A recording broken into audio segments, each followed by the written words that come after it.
to answer it, but like one of the ways that I sum it up is we fill the void that was never filled by colleges that actually taught how to take your creative talents and turn it into a business rather than being homeless or having a day job or having a hobby, right? And there's just not a lot of information out there, substantive information certainly, that puts it all together and teaches you all the various different things, right? How to price your art, how to sell it, how to know you have a good niche. What do you even need a niche? How do you run a sale? How do you discount? How do you grow followers? How do you email market? What are advanced selling strategies? Is it important to be acquiring new customers? That one's redundant. Of course, it's important. And ultimately, how to fix the biggest problem that every single solitary person on this call has, all of you guys, which is you all have a marketing problem. And until we fix the marketing problem, the business is not going to grow, right? Secretly, you all know this. Everybody knows this, and yet the years come and go, come and go, come and go. And what changes in the business? Very little, right? Very little. But everyone's so busy. Everyone's so busy all the time. I'm so busy. I have so many things going on. I did so much work last year, and this next year will be my year, right? Fundamentally, we all know we have to change some things for that to be the case. And so we're going to get into and discuss some of that stuff. So program for today, I'm going to rant on sort of a new subject and some new learnings, some new ideas, if you will, some new ways of explaining it. And after I'm done with that, we can get into Q&A. You can ask anything about anything. I'll bring you on. As sort of the show rolls along, if you will, if you look at the bottom of your little Zoom window, there's a way you could press this little chat button. It pops out a box. In that chat box, I can see that. And so you can throw questions in here, and I can answer them. We also have an Art Storefronts customer here today, and Andrea. You can see her. Is it Andrea or Andrea? Is it Andrea or Andrea? Whatever. Andrea, but Andrea, fine. We've had this conversation before. So if you feel like you would rather ask the question of the non-company shill mouthpiece tyrant, i.e. me, you can ask her, real customer, that is not yet driving around in a Mercedes-Benz and flying privately everywhere, are you? So it turns out this is actually work and a grind. Yes, imagine that. So I titled this thing, the assembly line, right? Like the assembly line to a successful art career. And it's an analogy that I was playing with yesterday, and I really actually like it, and I want to kind of keep teasing it out because 8 years now, 10 years we've been in business. Art Storefronts are just about 10 years. It sounds better if you say a decade, so I'm just going to say a decade, despite the fact I think it's like 9 years and change or something. And 6 years, the product is really centered around artists and photographers, and we've had a number of customers that have been with us for like 5 years now, and year after year after year, I get to look at all of their data, look at what's sold, look at all the internal data that we have, and say like, okay, here are the artists and photographers that are sticking out. Here are the ones that are like really seriously growing. What is it that they're doing that other people have just not figured out, that other people don't necessarily have a handle on? And how can I extract those lessons and teach everybody else how to do it, right? And I've sort of arrived at this concept of an assembly line. Now, the assembly line, when I just say that, most of you are mortified. You're like, wait a minute. I am artistic. I have a creative talent. Okay, we're not producing widgets here, right? An assembly line, that's ridiculous. But I really think the analogy actually works. And if you let me explain it, you can let me know what you think about it. If it's terrible, if it's a terrible keyword at the end of the day, you can tell me. But what I've come to realize with like years and years and years in doing this business and reading all the books now and getting up to speed, as well as like being a digital marketer, is I fundamentally believe that there is an assembly line that not just like every artist and photographer, every creative, like I have analogies that apply to musicians, I have analogies that apply to authors, because I think all of you guys sort of are a same bunch. You're attempting to monetize your creative talent, right? And what gets lost in everything is like when you go and you study some of the most successful artists, some of the most successful musicians, some of the most successful authors, there seems to be some recurring themes in there, right? Some recurring themes that no one ever talks about. And it's got me on this notion of an assembly line. And an artist or a photographer's job is to go down the assembly line as quick as possible, get to the end of it, And at the end of it, you'd produce a widget, which is whatever art you've created for the time being. And that can be individually a piece, or it can be thought of as like your entire style up until this point, right? And at the end of it, you want to take that product and see how well it sells. And then you'll know, do I have something that can generate zero money for me a year? Okay, back to the end of the line, back to the beginning of the line. $10,000 a year, $100,000 a year more. And it comes down to how many times that you can go down the assembly line. And you come down, you get to the end of it, you have your widget, you're like, okay, what is this going to look like? And then you decide if it's big enough to keep producing it, or do you go back to the line and you go down again, and you go down again, and you go down again, right? And, you know, one of the stats that I always cite on this is like Picasso, right? I think Picasso is super, super fascinating. I want people to use the chat. How many individual works do you think Picasso created in his career? Any ideas? Any thoughts? 5, 10, 15, 20, 1,000, 20,000, 50,000, right? Kyle threw in 50,000. Garrett threw thousands. Duke says over 100,000. So right now, Duke, and by the way, I love that name, Duke. Name my first son. 147,800 pieces. It consisted of 13,500 paintings, 100,000 prints and engravings. So that's the one we have to dig into, right? Like 100,000 prints and engravings. What does that mean? There were like 90,000 prints of one piece of work, but whatever. 300 sculptures and ceramics and 34,000 illustrations. And that's over a 78-year career, right? So let's just say he started when he was 16. So that's a 62-year career. That's 2,383 pieces per year, an average of 6.5 per day, right? That's how many Pablo Picasso created. And so you look at that, right?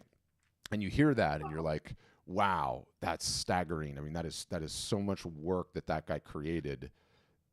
That's just profound. I could never do anything like that. How would I even do that? And then I sit there and I'm like, okay, every time I like talk about how much work you create, and I'm gonna delve into this a little bit deeper in a second, somebody always leaves me a comment, talk about the Bee Gees, right?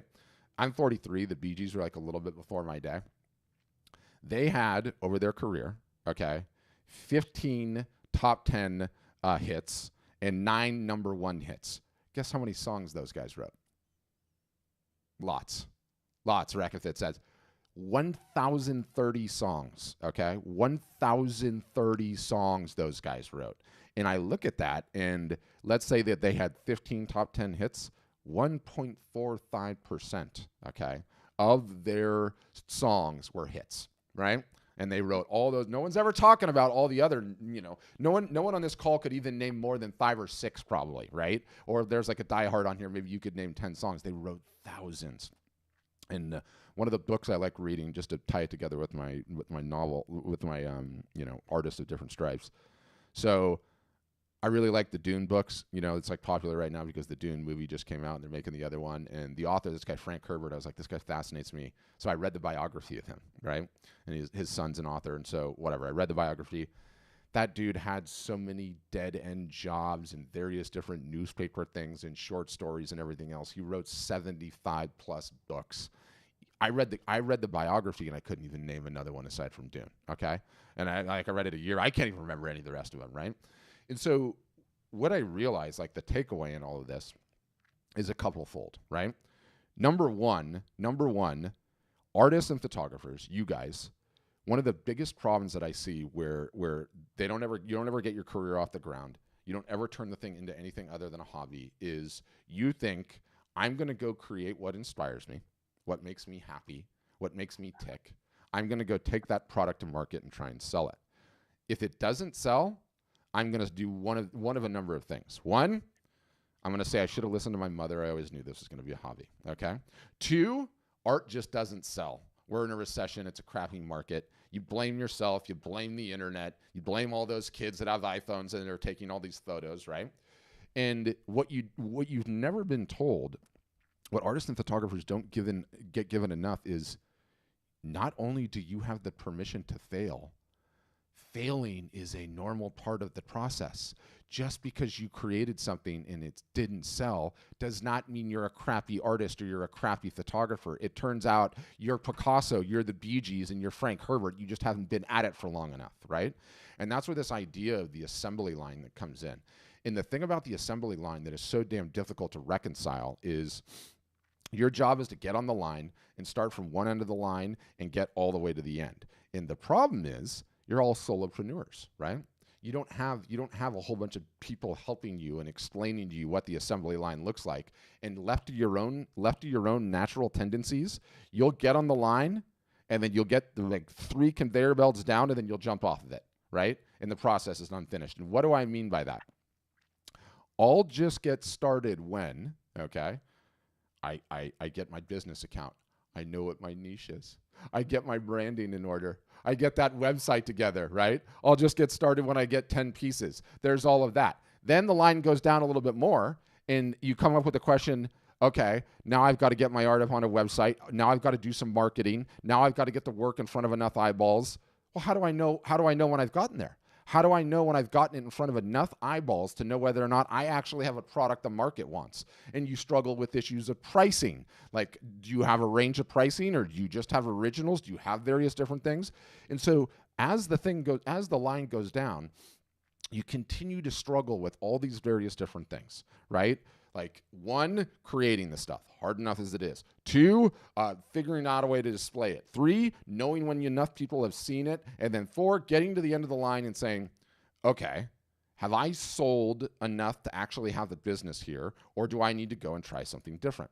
And I look at my customer base of, I think we're at 8,600 or 8,700 now. And aside from a very, very rare few that just create the same thing every single solitary time. Like, they got off the end of the assembly line and this is their style, right?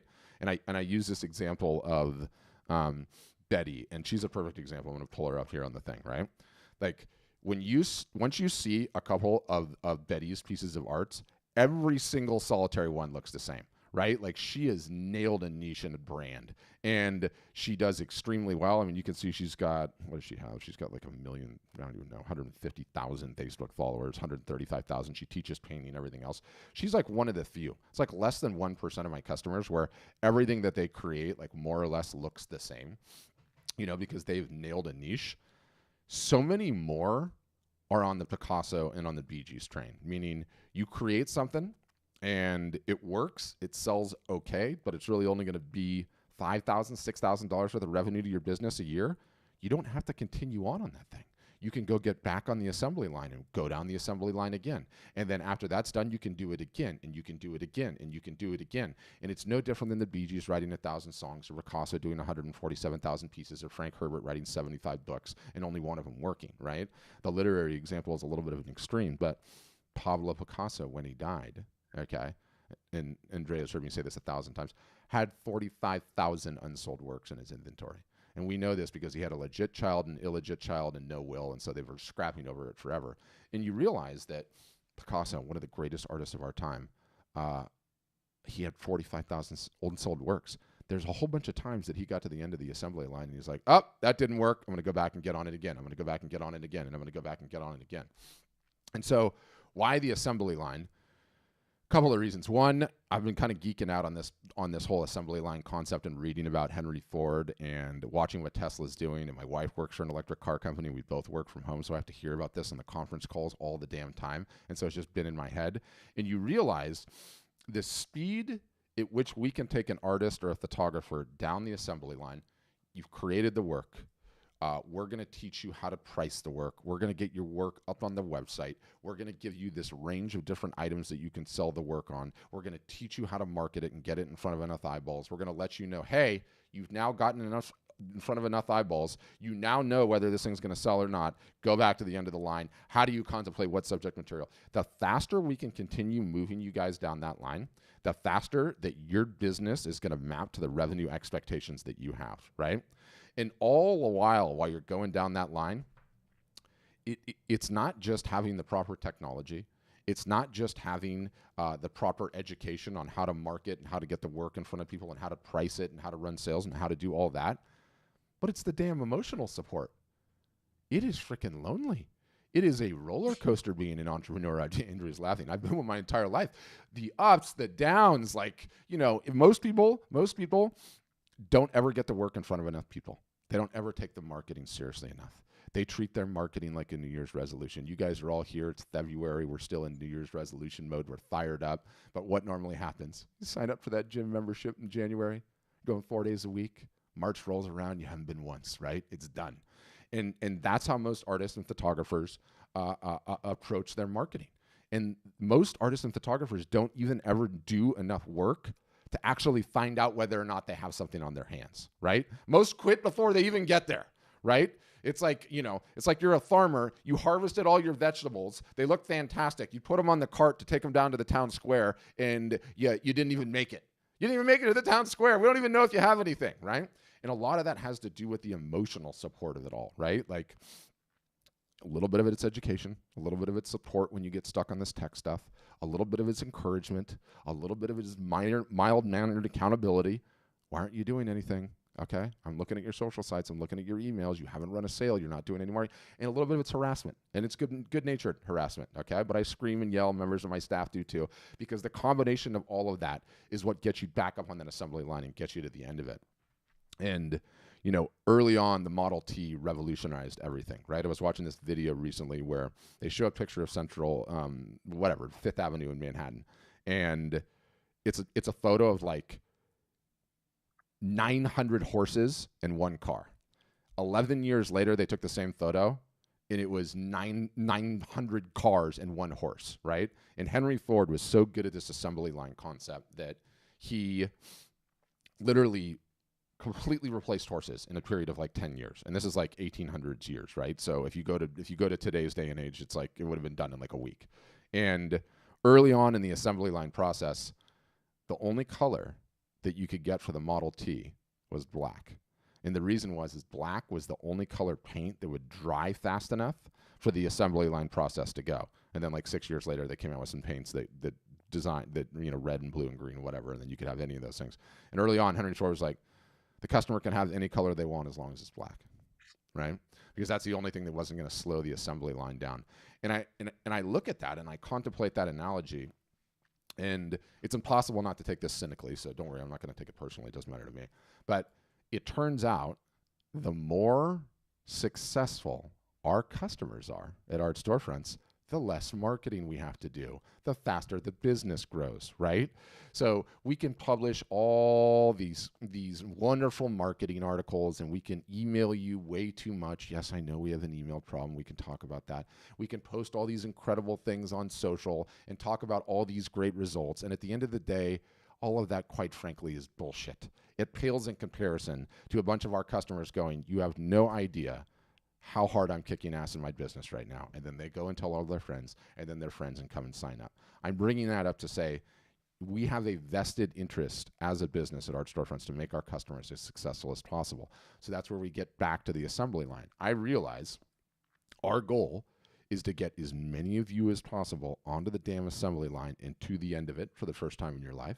And then once you get to the end of it, back to the beginning of it, and you can have any color you like as long as it's black, right? So that we can move you through that and move you through that and move you through that. And if you look back at the last, call it like 5 to 6 months of what we've done as a business, you used to have to sign up and then build your own website.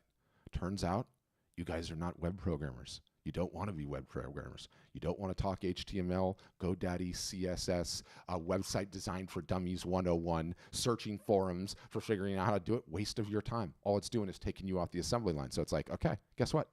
We just have to build the site for them. So we're going to build the site for them. Then the next step, in addition to building the site for them, we'll update it for you for life. You don't ever have to touch your website ever again. Because again, it's not a good use of your time. It's getting you stuck on the damn assembly line, right? Then our newest update, which is now 3 days old, anybody that signs up, we, for free, are going to do a large portion of your social media marketing for you, both your Facebook and your Instagram posting. We're taking all the tasks that are delegatable, long word, that don't need you involved, right? And we are just doing them for you. We are scheduling them. We are posting them. We are doing them to our marketing best practices. But again, it's just another step of the same thing, right? Because if you keep creating, you keep doing the marketing, and it takes time to figure that whole system out, you're getting your work in front of enough eyeballs to find out whether or not you have something. And if not, going to the back of the line again and going down the assembly line again.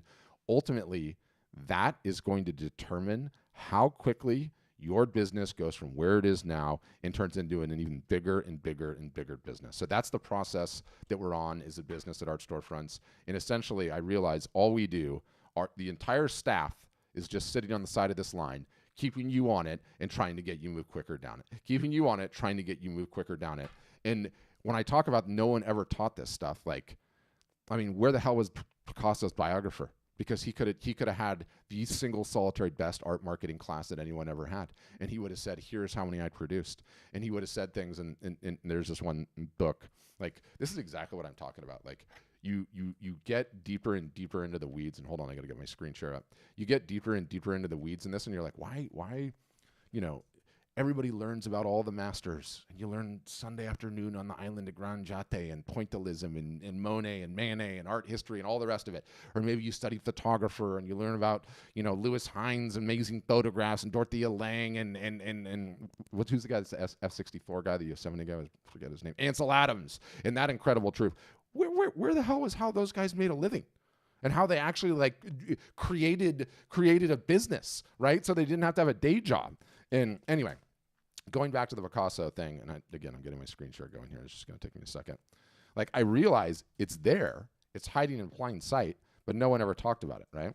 And so the Picasso one especially I really like. And so there was I'm trying to find the book now so I can show it to you. Conversations with Picasso. So some Hungarian illustrator, hold on. I can pull it up now at least, so we can do this in real time. You'll be like, what is this Yahoo talking about? All right. Is it Conversations with Versailles? Conversations with, I think that's what it is. I think that's it. Doggone it. Yeah, it is. It's right there. Okay. Here's where it is. $59 paperback, $78 hardcover, likely been out of print forever. But there's this illustrator, his name's Versailles, and he's interviewing Picasso in in the 1940s portion of his career. And he's photographing his works for him. And he's asking Picasso all these questions like, how do I get my business going? What do I need to focus on early on? Like, what are some of the most important things? And Picasso's just dropping wisdom on him, right? And he's like, early on, my drawings, they did not command high prices, but they have to sell. The work must go out into the world, right?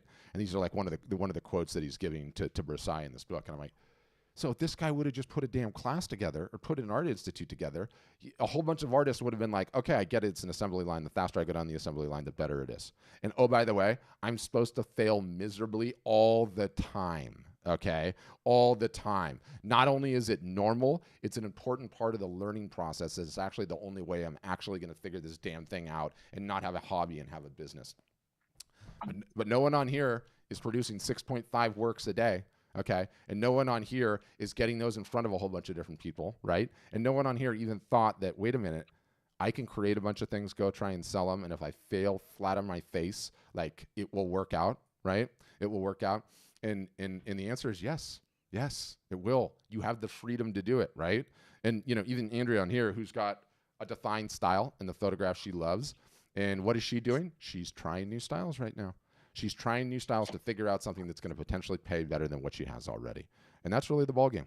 And it's our job at Art Storefronts to keep you guys on that assembly line, keep you moving on that assembly line, giving you the permission to fail, making you understand it's completely normal. It doesn't mean that art doesn't sell. It doesn't mean you're a crappy artist, crappy photographer.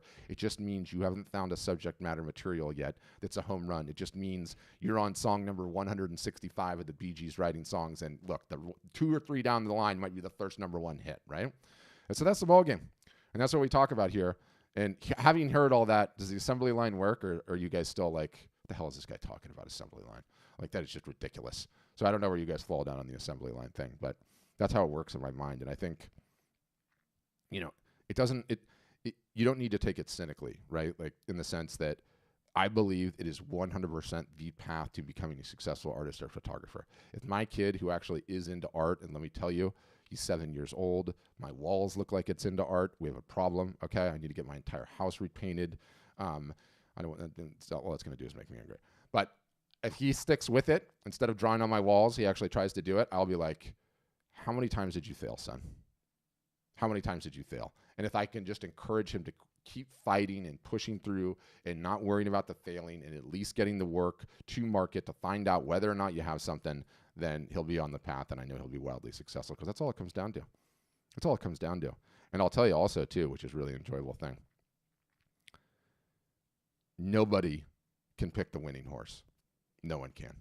Like, we look at everyone's art at art storefronts, and I get to see what sells and what doesn't sell. And there's some people where I'm like, that is one of the most talented human beings on the planet. My word, look what that person can do with a brush. It looks like a photograph. Incredible. How are they selling? Terribly. Terribly. Work's not selling. Are they a terrible artist? No. Look at the composition. Look at the brush strokes. They just haven't hit it with their style yet, right? So they got to keep moving, keep doing things. So a little bit of a tangential rant. Very important rant, though. And everything that we seek to do is just has you going down that line. And yes, there's a lot of stuff along the way, right? There's a whole lot of stuff along the way. Yes, you have to have your art up on the website. Yes, you have to be selling direct. Yes, you all have to learn how to market. Yes, you need to understand pricing and how to acquire customers and how to market and how to run sales. And no, none of it's easy. But if you have the right plan and you're willing to do the work and you're willing not to treat your art business and your photography business for the first time in your life like a New Year's resolution where you're going to do like a little bit of work and then quit for the year and then do a little bit of work and then quit for the year, you actually have a business that's growing on your hands, and you actually stand like a very, very good chance at success. And everyone's like, does art storefronts offer a guarantee? How quickly do people earn their money back? And all those various different crystal ball questions. And it's like, all those crystal ball questions are bullshit.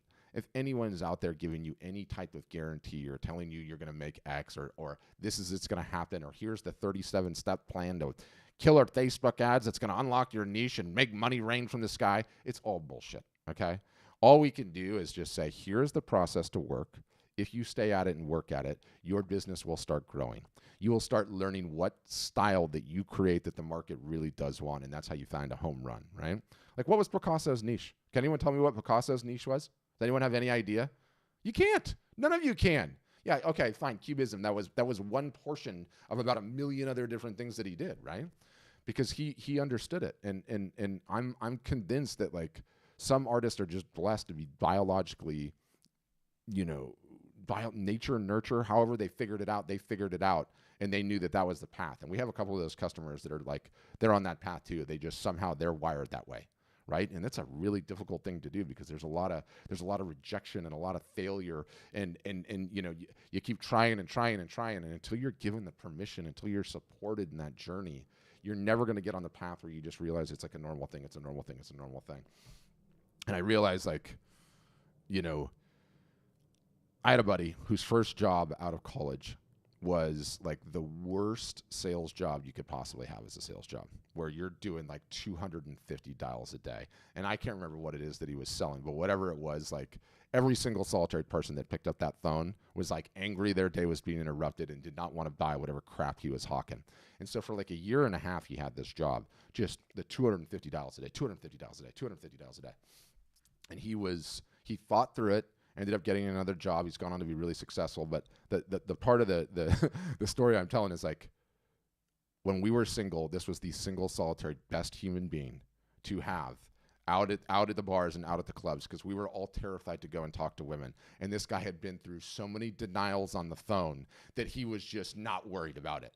Anywhere, anytime, any group, any circumstance, he just walked right up. And you know what I realized? I was like, they put that guy down the assembly line, and look what he learned, Like, he figured it out. It's the same thing. The rejection is freaking terrifying, right? That's why I was single till my late 30s. So I never figured it out, but he certainly did. But yeah, funny story. It's like you learn these things along the way in life. But okay, did that all make sense? Did it not make sense? Are you guys like, you're sort of nodding your head? Maybe it makes some sense. What about questions? Comments, concerns? Douglas is saying, how about supply and demand work for an artist? It seems an artist should seek a commission to sell their art. See, Doug, you've fallen off the assembly line, brother. You've fallen off the assembly line. Nonsense questions, all of it, none of that matters. You create the work. You figure out how to get it in front of enough people. If it didn't sell, you're not a crappy artist. You just have something that the market doesn't want. If it did sell, make more of it, right? It sounds subtle, but that's how it goes. But let me tell you, how you can ask questions, and you can certainly ask questions of me. You can ask questions of Andrea, whatever her name is. She's been a customer for how long have you been on board, Andrea? I've been launched for 10 months. Yeah, so 10 months. So she's just getting started. So she's like I am, brutally honest. We don't sugarcoat anything. We don't pull any punches or any of the rest of that nonsense. But anyway, questions. So if you have a question and your camera's on, all you have to do is raise your hand. I will see that. I'll be like, they have a question, and I can bring you on. For everyone else, if you look at the bottom of your Zoom window here, there is this little smiley face thing, and it says reactions.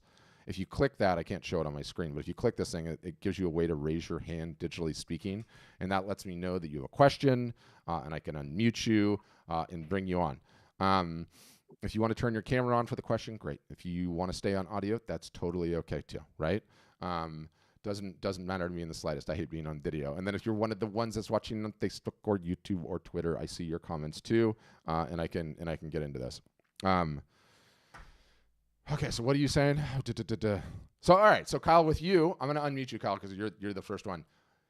Did it make sense? Like, is it not off-putting as an artist? Like the assembly line. I mean, Kyle's kind of in manufacturing, so I'm curious to hear his perspective.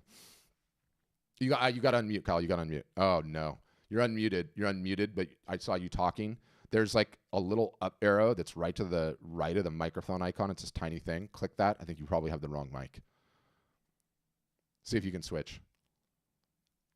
And I'll leave you unmuted, so just play around with it, and then if you come up with something, and while he's getting that sorted out, Andrea, do you find the assembly line analogy to be off-putting, or is it okay?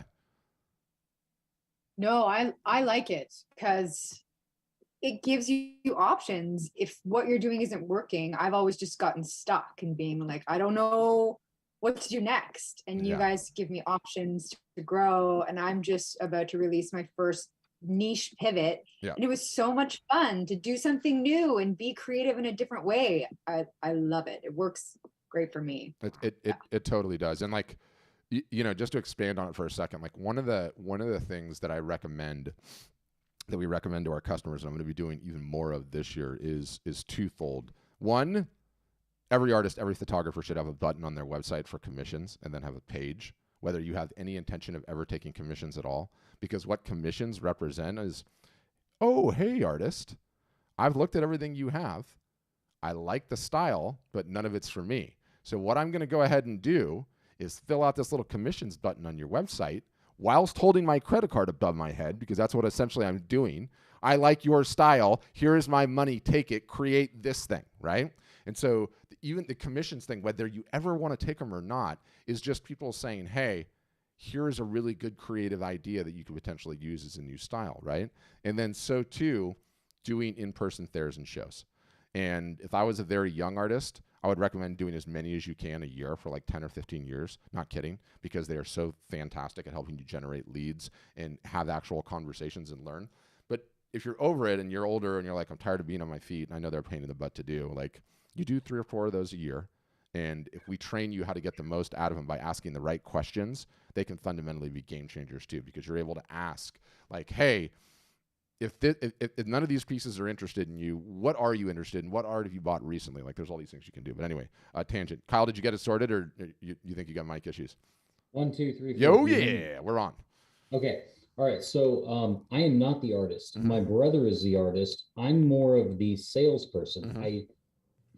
And what I'm interested in is really how the marketing plan, and especially that social media assistance, how does that work? Because he can create art all day long, but he is not somebody who should be out selling or marketing himself. So I'm stepping in as kind of like a part-time gig to help push him forward. Yeah.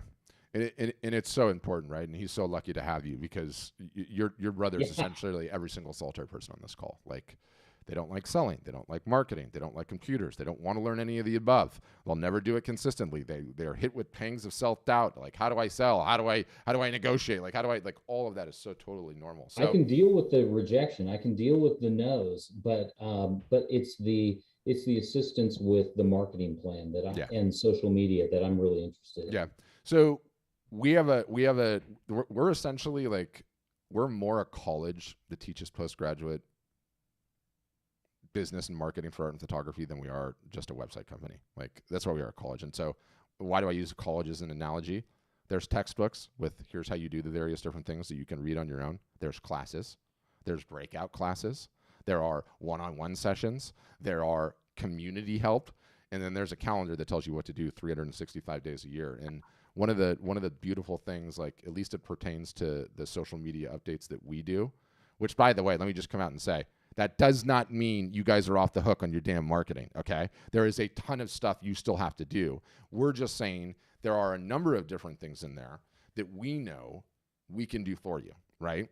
Like say we're running a sale or we're running a certain promotion or it's Valentine's Day, it's coming up and we're going to tease this sale. There's certain things that we can do that we don't need your help on. There's certain things that you need to do, right? Like the videos and the in-person stuff and all of that. But anyway, yeah, so we tell you what to do all year long. And then, you know, the other beautiful thing about this business is that artists and photographers are not really in competition with one another, right?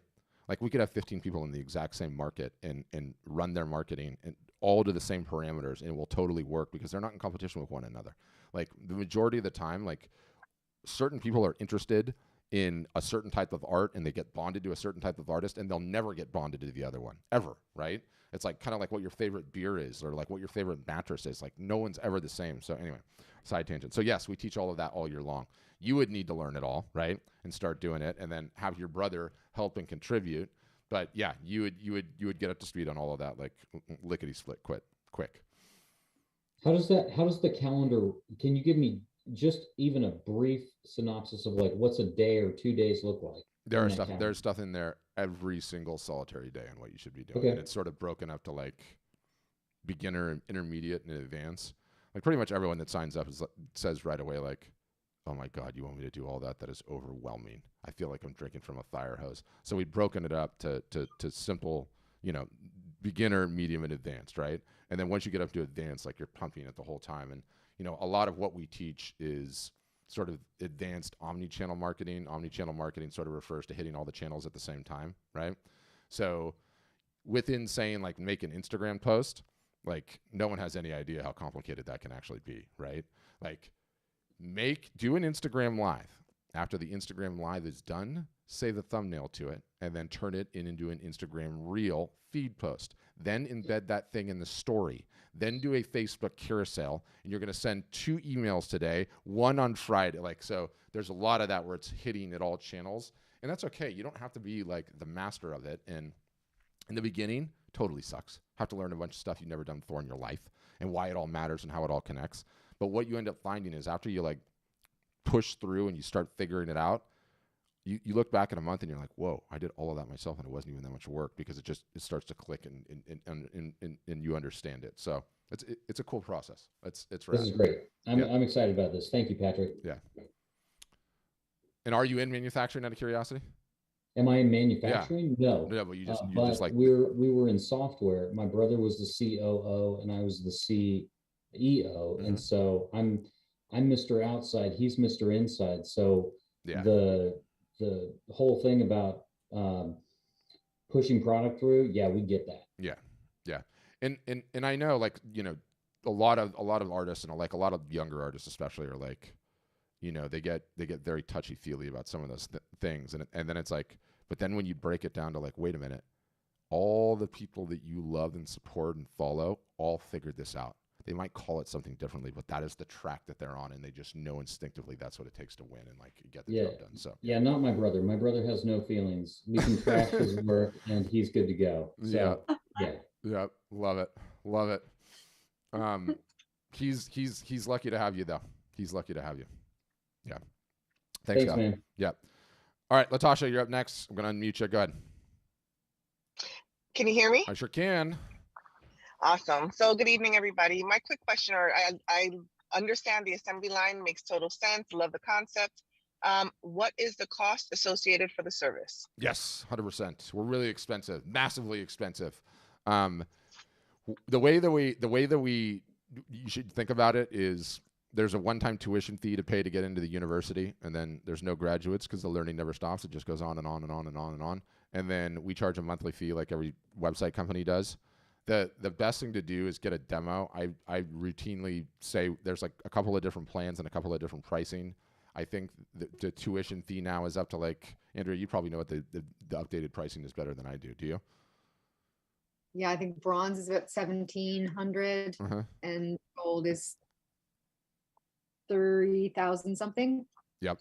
So it's. You said 30,000? No. 3,000. 3,000. Oh, 3,000. Yeah. Might have been a glitch. I was like, whoa, that escalated real quick. Yeah. we do the demo process, like Latasha, which is basically like test driving the car. And there's two ways to do it. You can either fill out the form on our website, and it's basically like an hour Zoom call like this where they walk you through everything. Or we do them just like this during the week where you can like come and join a group one. But the reason that we do the demo process is so that people don't hear the numbers and like freak out and go, oh my God, it's so expensive, everything else. Our sort of contention in the whole thing is like every artist, every photographer out there pays that and more. They pay that with their time. They pay that with lost time, stumbling around, doing all the stupid nonsense that they're not doing. And they pay that not ever getting the support that they need. And so what all of that money goes to is for the army of people that are going to support you for the rest of your art selling life. By which I mean year after year after year after year. Like the biggest takeaway, what separates us is like, we realized that if we do not have successful customers, we do not have a business. And so the evolution of where we got to where we are now and what we charge and why we charge it, it is literally for the army of people that are going to support you for the rest of your art selling career. That's what it comes down to. Appreciate that. And what is the monthly fee? I'm not the artist, it's my significant other. Yep. So I'm just trying to get all the particulars. I've got a little notebook here, taking all the notes. So I'm trying to get all the particulars that I know he's going to ask. For sure. You two should definitely do a demo, and Kyle, you too for that matter, because they'll show you on the screen share like the whole entire thing. The whole point of this call when I do them is like something roped you guys into our ecosystem. You're trying to figure out, do these people know what the hell they're talking about? And do I like them enough or trust them enough that they might know what they're talking about, that they can help me? So that's my job. The next one is give them the tour of absolutely everything. The pool's out back. The dining room's on floor 3, right? We've got a dance hall over there. There's the gym. They show you all the various different things, how it all works, all the plans, all the everything. So, and there's no commitment obviously to it. So I would do that if you're at all interested, and you'll get to the bottom of it. But I think the monthlies are, and Andrea, maybe you could help me. Is it $39, $49, $59, or $49, $59? 59 to 79 last time I saw the numbers. Yeah. So that's where we're at. But also too, you realize like, you know, one of the rants that I go on all the time, you're welcome, Latasha, is, you know, I went down this whole entire assembly line process, right? A huge portion of that assembly line process is you've created the thing. It's our job to teach you how to get the thing in front of enough eyeballs to know whether or not you have a product the market wants or doesn't want, right? Sounds simple enough, right? Create the thing. We're going to teach you, walk with you hand by hand, how you can get it in front of enough people's eyeballs to find out whether or not you have something, which 98% of artists never do. Really, really important in that is understanding that you need to have a range of pricing to be able to best take advantage of your marketing efforts. And what do I mean by that? You need to have prices in your lineup from 0 to 100, 100 to 1,000, and over $1,000, okay? You need to have non-wall art as a part of your lineup, all right? And this is where I get in trouble as I say this. Turns out the wall art business is a crappy business. And the reason it's a crappy business is because not everybody is in the market for wall art all the time, right? It's kind of like a mattress. That's the analogy that I use. And I'm embarrassed to say I used to own a furniture business, and I definitely sold mattresses. Okay, so it's why I go there. It was not a good time. It's not a good time. Learning, yes, but anyway. When you're in the market for a mattress, you're switched on. You're ready to buy one, right? We're looking at the advertising. We're going to the shops. We're super into it. When we're not, none of that even penetrates, right? You hear that annoying commercial with like, "You're killing me, Larry," maybe on like the radio or whatever. I don't know if they have those things in Canada, sit and sleep. But anyway, you're not interested in it in the slightest because you're only interested in a mattress when you need a mattress. Now, wall art is not quite to that level, but it's close, right? And so you need to have non-wall art as a part of your lineup. And what do I mean by that? I mean merchandise. I don't really care what the merchandise is. It can be anything. We offer a huge range of it. I have some customers that hand paint wooden kitchen spoons. It doesn't matter. But when you have non-wall art as a part of the lineup, you end up acquiring a bunch of customers. You end up getting a bunch of feedback that you might be on the right path that you wouldn't have got otherwise. And what a lot of times artists and photographers do is they'll price their stuff at like $800 or $1,200 or $2,000 or $3,000, and they make it really, really difficult on themselves, because if they approach 100 people and they show this work to them, there's really only like 2 people out of that 100 that could afford the $3,000 and are ready to buy something like that right now. All of a sudden, when you have 0 to 100, 100 to 1,000, 1,000 plus, you've got something for everybody. And every single solitary time you get your work in front of somebody's eyeballs, they're like, I really like this person. They're very creative. I'm going to purchase something from them, right? I can purchase something from them. I'm not ready to make that huge commitment. And why did I go on that rant? Because one of the cool things that our software does is we have what's called POD. POD works for both art and it works for merchandise. Stands for print on demand. It essentially means you don't have to have any order minimums. You have to carry 0 inventory, and you can fulfill orders without coming a dime out of pocket, right? So you can upload your artwork, and all of a sudden you go from selling originals to having, let's just say, like however many originals you have, the 20 different originals you have, having 20 items in your store, to having 20,000. Like that, for nothing. Well, I mean, obviously you have to pay for the software, but boom, no inventory, no ordering, nothing. And now you have all these various different abilities to find out if the work that you have will sell. And it drastically increases the odds of what it is that you might sell. And Kyle's asking what we have. On our end, we've got photo books and puzzles and iPhone cases and T-shirts and tote bags and mugs and calendars and throw pillows and greeting cards, coasters, a whole bunch of stuff. So everybody just sort of picks yoga mats. Everyone just sort of picks what they want to offer, what they feel comfortable offering, and they do it, right? And, one of the things that I love is that, like, I get a ton of pushback all the time, like, I'm not selling merch. Like, that stuff is so cheap and chintzy. I'm not going to make any money on that. And then, again, where was the damn art class on this? When's the last time any of you went to a museum that didn't have a gift shop? I'll wait. Tell me. Anybody been to a museum without a gift shop? The answer to that question is no, you have not, okay? So if Picasso's actual work is on the wall and Monet's actual work is on the wall and they have a gift shop selling things, do you think that somehow you are so super sweet as an artist or a photographer that you shouldn't be doing that? It infuriates me. You should 100% be doing that, because those people that are not ready to buy wall art, you have something to sell them. That thing that you sold them, they're now drinking their coffee out of it 365 days a year. All of a sudden, they're ready to buy wall art. Who is top of mind? You are, because you had something to sell them a year and a half ago when they liked you, but they weren't ready, right? And that's what no one understands. It's like critically, critically important. So I rant on that quite a bit. Yes, you can sell T-shirts, Kyle. You can sell whatever you want. The whole ball game, this is the other thing that I was ranting about, and I have a whole presentation on this that I really liked, but it comes down to the number of customers that you acquire per year. That is the whole ball game, right? And when you're only selling originals, first of all, most of you guys, have I asked, how many new customers did you guys acquire last year? How many of you can actually spout an answer out right away? If you guys sold nothing, obviously it's not that difficult because you can say I sold nothing. The number is 0. But most people are like, 6, 12, 15, 20. And what I'm here to tell you is, like, I need you acquiring 700 to 800 this year. And the only way that that's going to happen is if we have some of these inexpensive items for you to sell.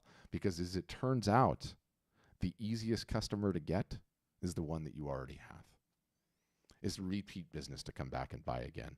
And after someone's purchased more than once, they now stand a much higher propensity to become a collector. And a collector is the lifeblood of this business, because what collectors do, and God bless them, is they get locked in on artists. They love what they do. They stay with the artist for the rest of their lives, and they're constantly just buying more and more and more of it. And you'll never be on a path to acquire a collector if you don't make the sale in the first place. So that is like a little microcosm, one station of the entire assembly line, being able to do all that and have that in place and have that going, right? So yeah, they show all of that on their demo. Yeah, Kyle, we have all that technology stuff that you think are dialed in. We have all of that and then some. all the contacts flow in. It all flows into the email system, tags, you know where they come from, all the various different things. Yeah, Emma's like, all the art I've sold has been at silent auctions and no one knew that I was the artist. And that's somewhat problematic as well, right? Like, you need to know who's purchasing your work because you need to be able to market to those folks in the future. And if you can market to those folks in the future, then they stand a chance to come back and purchase your work, right? But we have some auction playbooks. I like playbooks. And yes, like, we're not a marketplace, right? Everyone with us is an individual business. So you own everything. It's your bank account, your products. We're not even involved in that transaction. Like, an order comes in, you get paid, the printer gets paid, the order ships, you don't have to touch anything. All the contact information is theirs, the email is theirs, the record is theirs. We don't keep any of that. It's yours because you're going to need that as it turns out to build a successful business. So that's how it goes. What was I just going to do right now? Is my little comment widget thing working? I got to say hi to Gretchen. Anyway, Gretchen, I see your comment. I don't know where my little thing went. Where did that go? Oh, it's this one. Oh, it's this one. Hold on, let me see. Is it working? No, it's not that. Is it? I'm telling you, my children mess with. No one wants to see two of my ugly face. I don't know where it is. Anyway, Gretchen, good to see you. If I could figure out how to get your little comment into my screen, I would do it, but somebody's been messing around with my buttons. Oh, Emma's like, I know who bought, but I was too shy to admit that I'm the artist. Don't be shy, Emma. Okay? That's where the support comes in. I will quickly dispel you of that notion, okay? I will show up at that silent auction with a megaphone if I have to and scream at the top of my lungs, hey, everybody, the artist on this one is Emma. She's right here, sitting right next to me. I would go to those lengths. But who else has got questions, guys? Comments, questions, concerns for me, for Andrea, or whatever her name is? It's Friday. We got to have fun.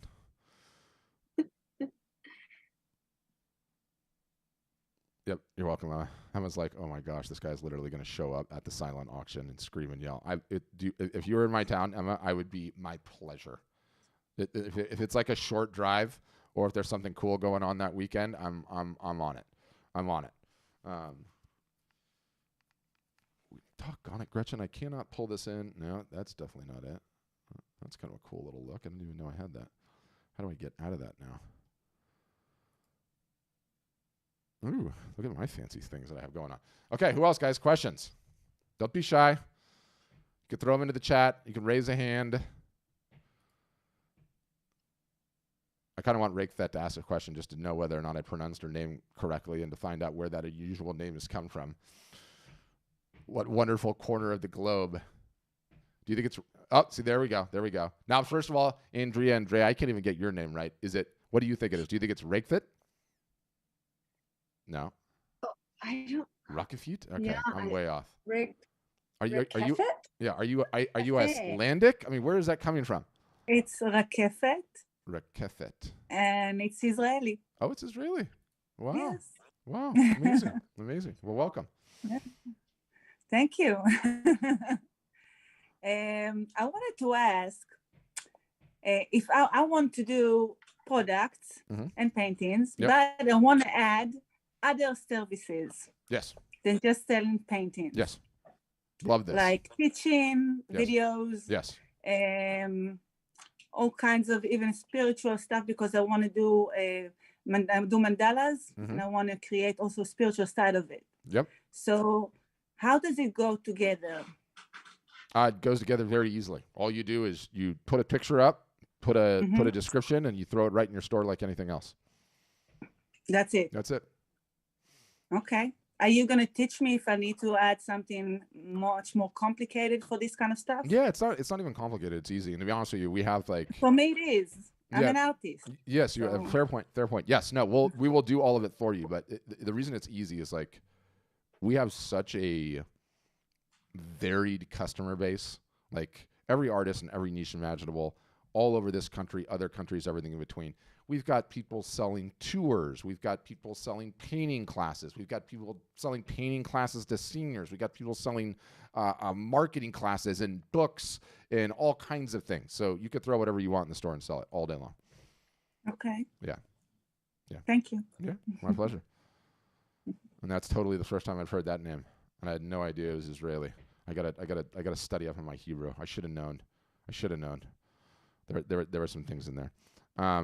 Emma's asking if there's a payment plan. There is, Emma, but I don't want you doing the payment plan. We have one, and it breaks it up, but I would rather you just be prepared to do it and dive into the deep end than break it up into payments. But you can ask them about it. I think it's like we use like the Atherm thing, and it like breaks it up into, I don't know what the heck it breaks it up into. I can't keep all this stuff straight. I got enough things knocking around in my head on just the marketing side of things. But who else, guys? Questions? Or should we kick the weekend off in high style? Yeah, we do, Kyle. Kyle's asking, this is a great question, and this is like another one of these ones that you want to talk about the assembly line. You know how many people never get past this one? Lots of you, right? Well, I'll just get started when I get all my artwork photographed, and then 9 months later, 3 years later, nothing's photographed, no positive steps have been taken. I find the easiest way to do it personally is Craigslist, because you can put a post on Craigslist for a photographer depending on where you are, and normally you will get no less than 167 different responses from photographers saying, I want the gig, I will do the gig. And so you set all the art up, you get it in your garage or somewhere in your house, that you have them come in, get all the lighting, do it, and I've seen prices as low as $15 per piece to be properly photographed, sometimes up to like $35 per piece, and one guy will just come knock it all out in one weekend. Boom, done, right? So yeah, that's because you didn't understand how Craigslist works, okay? This is honestly, Craigslist is one of my favorite things in the history of mankind, okay? It always has been, it always will be. What no one understands with Craigslist, okay, is you have to employ the tryout system, okay? All Craigslist is like, you know, it's like all the NFL players coming out and like you're trying to draft the number 1 draft pick, right? So you have to put some things. This is the number one thing. Okay, I'm just going to rant on this for a second. You have to put the post on Craigslist, okay? Then you have to put something very specific in the post language that you know that they read the post and are not just nonsense replying, right? Then you need to post the thing and go out to dinner and do not look at it until the next day, because your tendency is the first couple that come in, you're like, ooh, I'm going to respond. You need to have the basis of comparison, right? I wait until I have like 50 of them in there, and I put little traps in the description, and I make sure that they've read the description, and out of the 150, I'll immediately have like 5 to have a conversation with, or 3, and I'll always get a winner that way. I could teach you how to do it, Kyle. I'm the freaking master of this. I'm the master of this, right? No, Doug, do not put your art on Facebook Marketplace. You can, but it's like a little disingenuous when you do that normally. I mean, you could put it on there, but most of the people that are putting their art on Facebook Marketplace are like, I'm moving. I bought this thing at IKEA for $9. Can you please buy it for $6, right? So it's not necessarily the highest yield way to do it, but you can certainly try. You could certainly try. And Cheryl, you need to do a local Thayer show. Cheryl's like, I haven't sold anything yet, and I don't have any money. What do I do? Do a farmer's market or do a brewery or do something. Get a table, get a tablecloth. You can be like $50 into that. Throw your stuff on top of the table and pay the booth fee. I mean, there's cheap as like $10 or $15 sometimes. Sometimes they're like $50, and see whether or not the work will sell. Like, that's what you've got to do, Cheryl. You got to find out whether or not the work will sell. Okay. Who else, guys? I'm running out of gas, and on the other end of this video is an extremely frosty beverage with my name on it. It's been that kind of week. All right. Well, you guys are a shy bunch. I hope at least you stayed on for the whole time, most of you. So hopefully the assembly line was not too off-putting a metaphor. It's a good one though. It's like literally it's how it goes. It's like the most important thing in the whole thing. I'm really upset about my little comments thing not working. Anyway. Zoom top, zoom right, zoom chat. I'll fix it. All right. Well, guys, we'll leave it there. Anybody wants to go back and watch the video again, I normally email it to you, but it ends up on Facebook. It ends up on YouTube. So all you have to do is just search Art Storefronts on Facebook and or YouTube. And it will come right in, and you can see it, and that will be great. Need any follow-up info or anything else, you can request a demo on our site, or you can go to one of the group sessions that we have during the week. We will email that to you. It'll be one of the 100 million thousand emails that we send all the time. Yes, I know it's a problem, but at least we know it works because it got all of your guys' attention. I'm trying to contemplate rehab programming for my emails in my email frequency. I will let you know how that shakes out. In the meantime, expect a large number of emails. No, it will not hurt my feeling if you unsubscribe. There are too many of them. All right. I think that's it. That's what I got, unless there's any final questions. Andrea, any closing remarks? Andrea, whatever your name is. No, I'll say this about the emailing because it overwhelmed me when I was in the process. But I will say this. You guys fight just as hard once we book. Like, you work just as hard to get us successful as you do with those emails to get us. And so I don't mind them, because that kind of passion that goes into all those emails also, once you join, goes into like helping us. So yes, I'll take that. Yeah. It doesn't stop once we sign up. Nope. So nope. All that happens is that I get to know you a little bit better. And then I'm really going to get up in your business. Why aren't things moving forward? Why are you not doing the marketing? You didn't show up to the class on Tuesday. Don't make me come down there. Turns out you're in Emma's town. I've got to go to the silent auction, get on the megaphone and scream, let everyone know it was Emma, and then I'm coming for you, right? And everyone needs those pushes, right? They need those pushes. But thank you guys. Fantastic session. Thanks for sitting and listening to me rant, and Andrea, whatever her name is. And I hope you all have wonderful weekends.